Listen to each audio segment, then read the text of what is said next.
Morning or good afternoon or whatever time you're watching this video, or if you're here with us live today, thanks for joining us for the CCAR membership office safety and protocols session number 2 for safety. Boy, I tell you what a topic at a time that we're living in a world where you just never know what's going to show up on your front doorstep at your office. Now, I know a lot of agents are working from home, which has been a real blessing over our last year, but we're moving forward. We're almost halfway through 2021, Michelle. It's hard to believe that. I know. Here we are, May 20th on this date of 2 recording. weeks till June. So we wanted to put together a little bit, especially since there are a lot of new agents coming on board with a lot of different agencies. And I've talked to some agents that are going straight to their own brokerage and just doing their own thing solo. So I think it's important that we discuss office safety, and this will be session number 2. We have session number 3 coming up in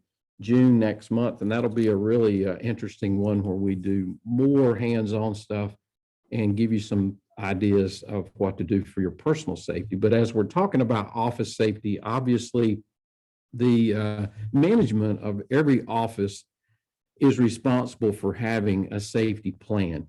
And if you don't have a safety plan, nobody really knows how to corral themselves during a moment of crisis. And I know from 30 years of law enforcement of going through a lot of scenarios, training, sometimes it can be boring or redundant. But I think it's important for every team member to know how the left and right hand needs to move together and flow during a moment of crisis, or during moments that something is occurring that makes the hair raise up on the back of your neck to say, oh my, what is happening here? Lots of times, I know when I worked at Allen Tate Concord, right there in the hub of a lot of foot traffic to the mall and to the restaurants and the Harris Teeter and that kind of thing there on Highway 29, everybody knows where it is. We ended up with some characters that would walk in, and it did make the hair on the back of your neck raise up. So although the office environment, unless someone like an assistant or a broker in charge or an agent that's there all day long, it's hard to really get a feel sometimes of what that pattern really is. But depending on where your brokerage office is located and whether you have a lot of foot traffic or not, sometimes you may be less vulnerable. You're never completely not vulnerable. You're going to always be vulnerable as long as you got a freestanding office where people can make an entry through a door. So let's talk about creating a safety plan and getting your brokerage up to speed so that it's easier for all of us to navigate day to day when things are occurring, Michelle, that, you pull up in the driveway and you go, wow, that's different. Yeah. Situational awareness, I think, is one of the key things too. Just knowing what's going on around you and your surroundings. Exactly. And the beginnings of that, as you can see, as we do the training objectives today, we're going to create a safety plan. We're not, you are at your office with your folks, but that's the beginnings. So let's sit down. First of all, let's create a safety team so that we can create that safety plan. And I would incorporate all of the different types of representative agents in your company or your office environment. Include the assistant, or if you've got a full-time assistant that's there, whomever is there full-time needs to be part of that. They see day to day, that person sees everything day to day happening. Of course, the BIC needs to be in charge of it. And then more senior agents that are brand new, because, it's really nice to have fresh eyes and ears come into your organization. So to create a safety plan, you can look out to the NAR, and also the North Carolina Association of Realtors has a lot of things. I know when I was doing some research, Michelle, on the topic, there's a ton. There's a ton. And it's underused. So many times we forget that resource is there for us, but that is definitely a great resource, and it is underused. And they have great ideas and great plans already there that you can utilize to help you. Absolutely. And when you get a new person onboarding to your organization, that's the time that you lay this foundation. I know onboarding, it's a hectic process at times with all the paperwork and trying to get them acclimated to your plan and to your stuff. But the very beginning of that introduction should include a safety plan. And what are you going to do when something happens in the office? Who are we going to look to? Where do we go? Things like that. How does it flow during a moment of crisis? Now, obviously, the safety team that we talked about should include those folks that we just mentioned, but let's talk about how frequent that needs to occur. That team gets together on a quarterly basis. I would put your safety team together quarterly because things can happen in a very short period of time. Absolutely. And when you establish this team, you can also put together this checklist that while you're meeting, take 5 minutes and walk through the office, checking your electrical outlets, checking the coffee pots, checking the Fire extinguishers. the fire extinguishers, checking the space heaters in the wintertime when people put those space heaters out. I always love it when the fire marshal or the fire inspector comes by and all those space heaters are hooked to extension cords, which is a real bad decision, y'all. Extension cords and space heaters do not go together. So long and short, go through and look for things that are unsafe, because really the environment of the office can be just as dangerous from a fire hazard or a trip hazard. If you're running that extension cord to Joe's office because the socket has gone bad, it might help to get an electrician in there to fix that socket. Right. Because if an employee trips and falls, breaks a shoulder, breaks a hip, breaks some teeth, that's going to cost you some money. So as a management perspective, let's look at risk and manage that effectively. And when an employee or an agent brings a concern to management about a safety issue, then it needs to get addressed. you need to address that, and you need to report back to that person that reported it. Right.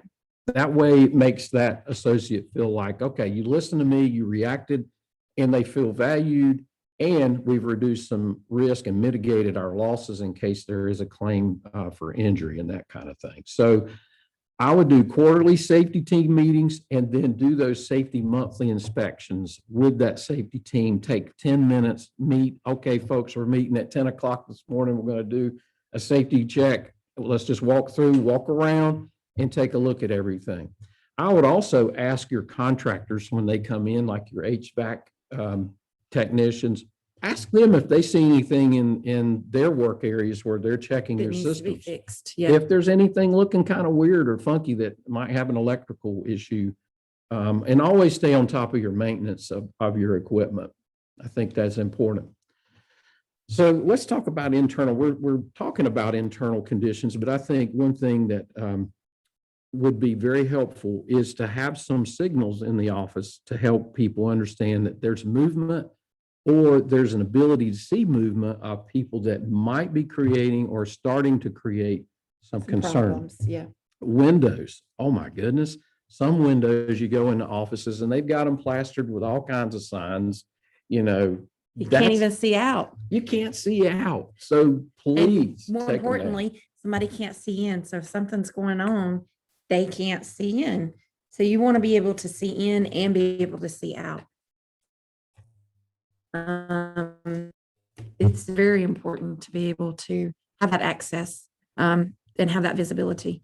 You also need door chimes to let somebody know, because a lot of times you may be working in the back of the office. You may be the only person in the office. And if someone comes in, you want to be aware that that person has entered the building.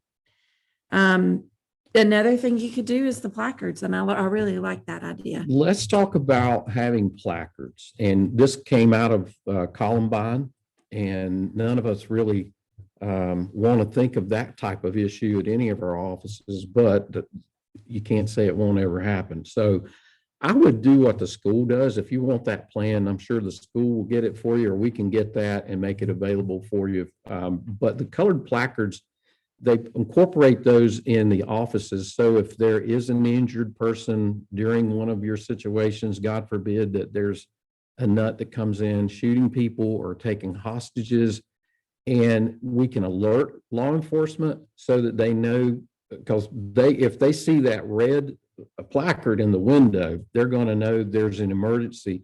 And what they'll typically do, without giving a lot of secrets from law enforcement, but what they'll do is put a strike team together with EMTs and they'll bust through and get into that area.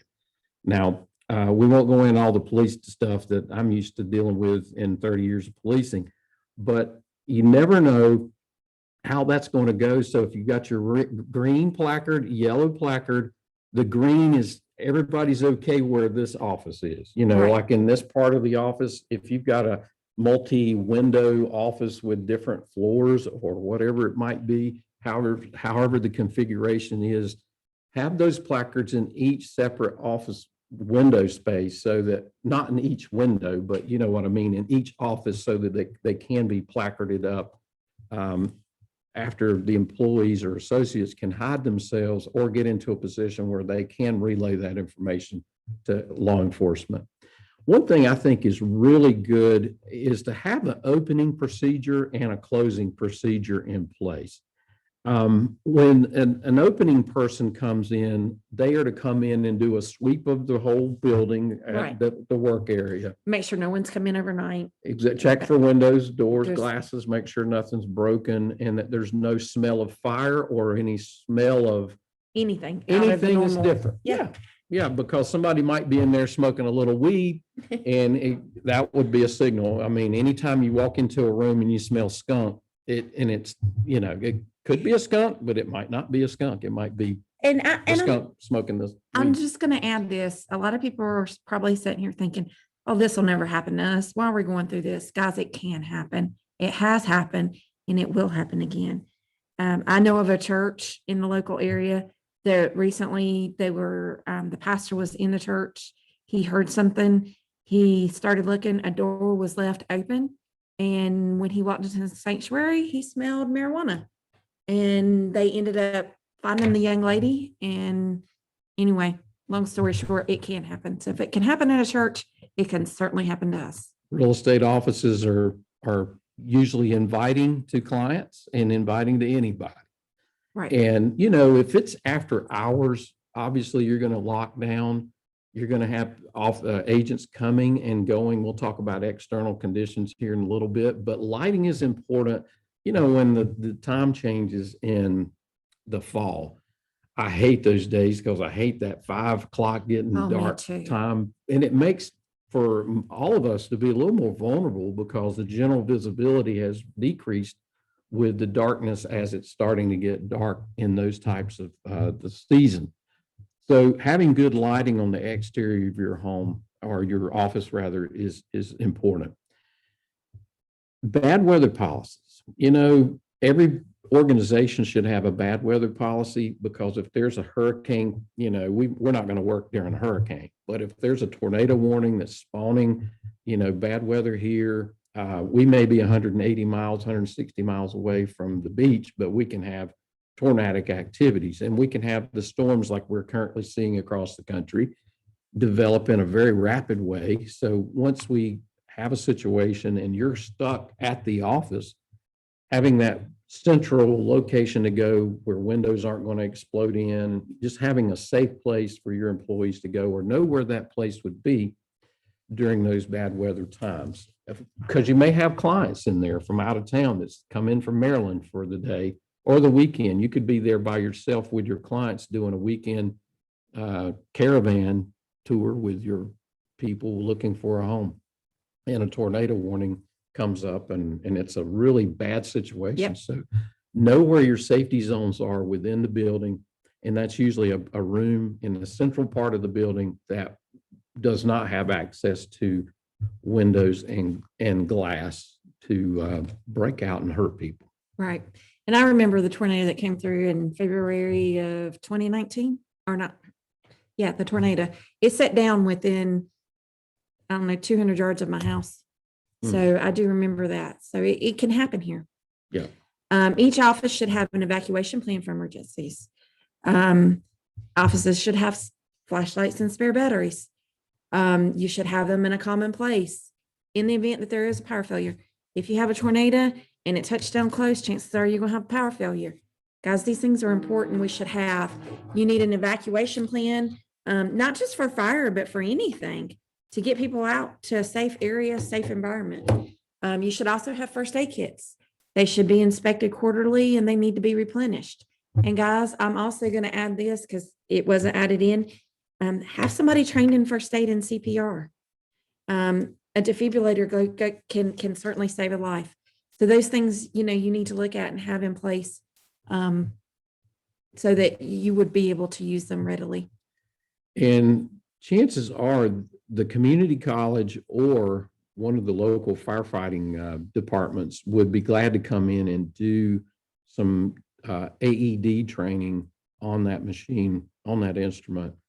I know we've done that at our church and we have those stored in different places. So, and we do have a first aid kit and occasionally we do need to use those because we have people that have issues from time to time, and glad that we can provide that service to help them. I'm going to add one other thing on internal conditions. If you have someone in your office that is a diabetic, have the things necessary in case they have an issue with their blood sugar. Orange juice, bananas, different things in case there is an emergency with blood sugar. That would help as well. It's a good idea. So we've talked a lot about situational awareness, or we've mentioned it, and we've talked about lighting.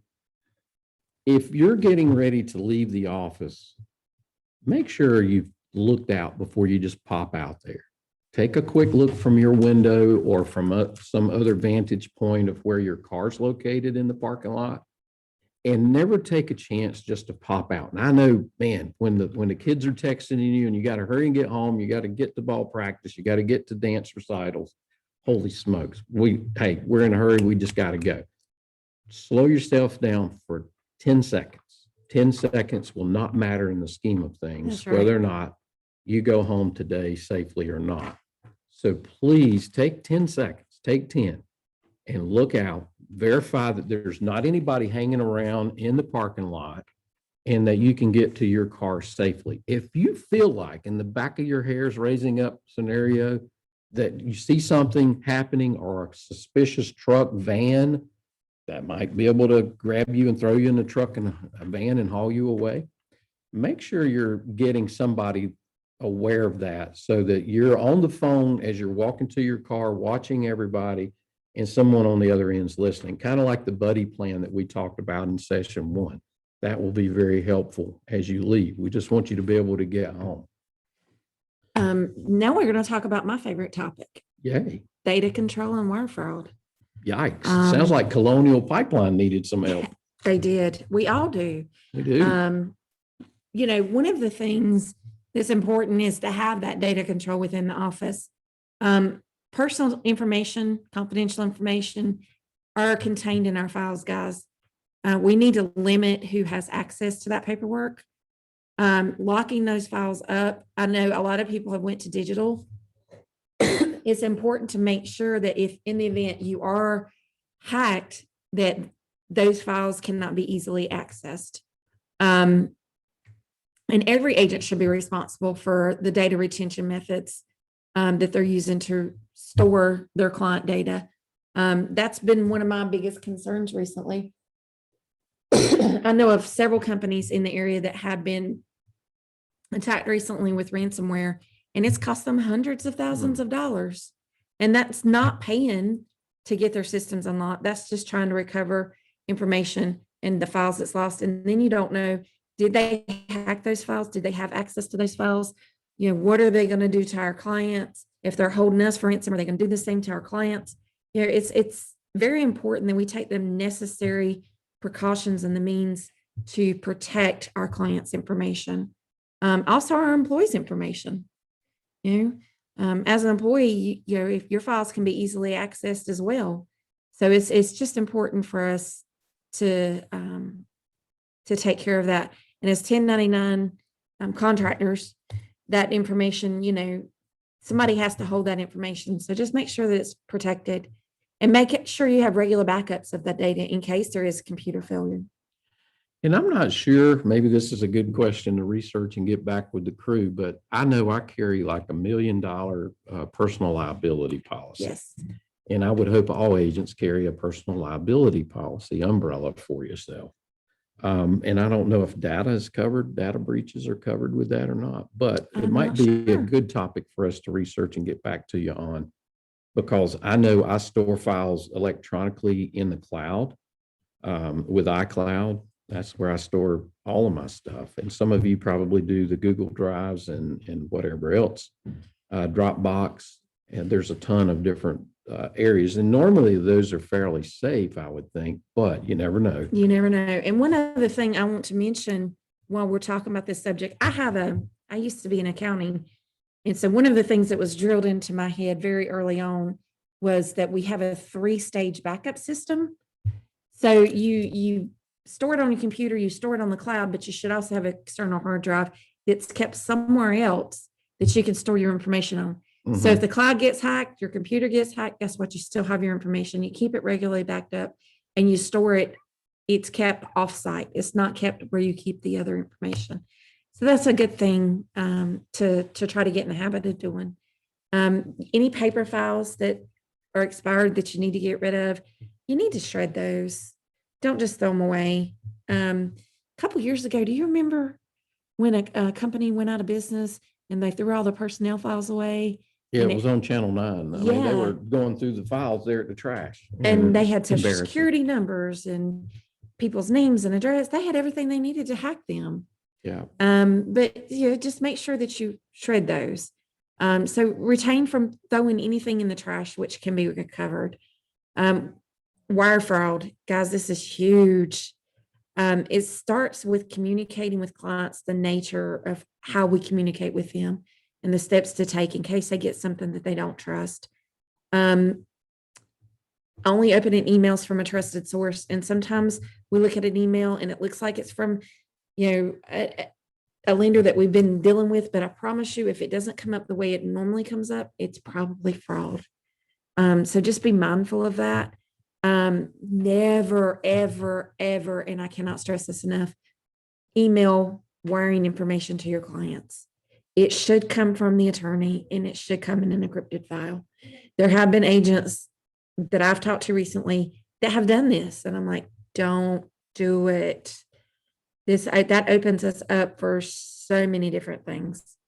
So just don't never send wire information. Let the attorney send that information over. Yeah, I always tell my clients, if they get an email from me telling them to wire money somewhere, it's not me.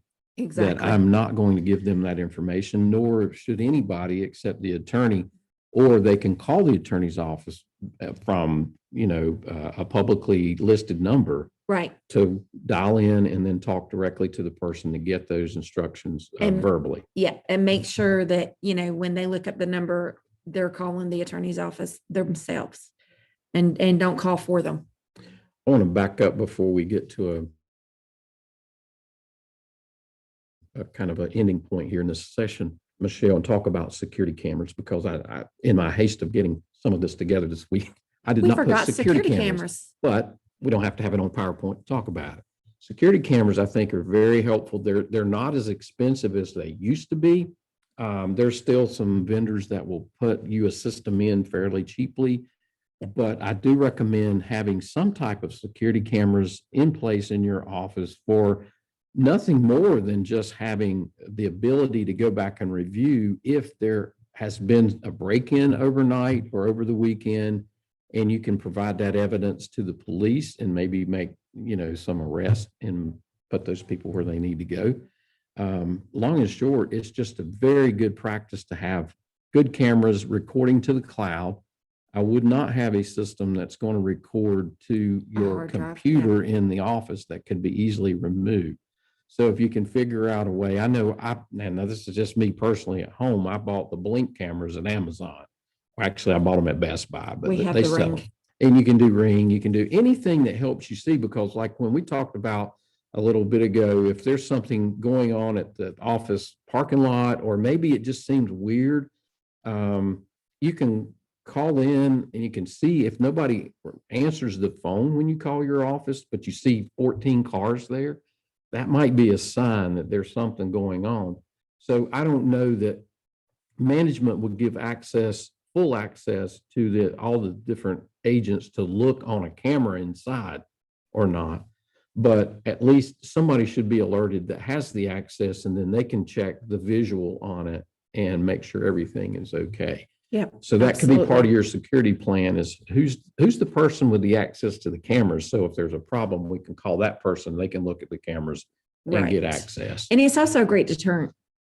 Yeah, People see cameras and they don't want to be on camera if they're going to do something wrong. So it Yeah. can be a great deterrent. Yeah, and if it's got the motion detectors, the little blue light or red light clicks on, and then they know, okay, I'm being filmed right I'm now. being watched. So I So think that's important. I think it's talk very about. important. What's our next one here? I think we're done. Hey, well, I tell you what, if you came today for lunch, you got a treat because we didn't go the full hour. But I think we covered the basics of what we think the plan should be. And we hope that you got a little bit out of that. What we would really like to do is reach out now to see what you folks might have to bring to the table that we could add in or at least have it part of this session where others can hear it. So feel free to chime in if you've got some ideas or thoughts that maybe we didn't cover today. Or if you have any questions. Anybody? I have a question. This is Shannon Ross. Can you hear me? Yes, Yes, ma'am. Shannon. Okay. So yesterday I did an agent preview of a home, and I don't think on the MLS it mentioned a basement, but the basement looked like it had some very creepy stairs, like in a horror movie. And I was very skeptical, so I didn't go down the stairs. I checked everything else about the house, but I was just wondering, like, if it's not on the MLS that it has a basement, shouldn't that be on the MLS? That's the first question. The second question is, should we check basements on doing a preview? Doing a preview, I would recommend if you have the time to check the basement, to check the basement. I do not recommend ever going into the basement with a client. It can be very dangerous to do that. But if you have the opportunity and the time to preview it, absolutely check the basement out. That way, if the client goes down and they do have questions, you're more knowledgeable. You know what's going on. You can answer those questions. And as far as it being on the MLS, it should be. There is a place for that. But Yeah, did you see our first session, Shannon? I did. Okay, so that's why we're talking about basements, maybe. Right. Yeah, that's kind of a weird thing. Even whether it's a basement or not, you go into to a home and there's just some weird rooms and you just go, wow, this is kind of creepy. And then you start hearing the Amityville horror theme come into play. But I think anytime you can get there ahead of your clients, do a quick walkthrough, make sure it's safe, and then, just follow the instructions that we gave in session 1 about letting those folks go down and check it out and don't get drawn in there. Now, if this is somebody really close to you, people that you really trust and know, then that's different maybe, but it's just the best policy not to ever go in a basement with a client for sure. correct. Right. And Taylor London had a great suggestion. She says, working at a boutique before we had a panic button that was put under the desk at the front counter, and if pushed, it made no noise, but it alerted the police to silently come. And that's a great thought for offices. Taylor, So, that is a great insert Recommendation. to this. And I'm not sure how it works anymore where it goes directly to a police department without going through an alarm system first or an alarm company that monitors that button. But regardless of however it gets sent to the authorities to do a welfare check, I think that's important to write in your Absolutely. plan. I think that's especially if you're when I worked at Allen Tate, it was a free flowing, you walk in the front door right there and boom, you're at the front desk. And normally most agents are working that. There's not an assistant that typically works that. In some offices, it's usually agents because that's where we're trying to get walk-in traffic. So I think that's a great insert into this safety plan for the office. Absolutely. Lee, did you have a question or comment?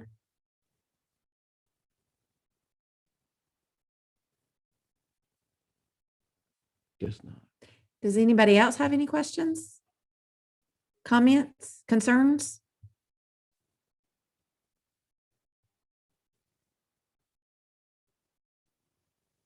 You ready to wrap it up then, I guess? Yeah, I think we're at the end of what we wanted to just touch on today, and we didn't go into concealed carry discussions again, which is a topic you could talk about for a good while. Absolutely. But, obviously in your security plan and what your company policies are as far as weapons on property, that's something that you'll have to work out with Yeah. your company. But that's another option that we didn't really discuss, because sometimes weapons without people that are trained in an office environment can be dangerous.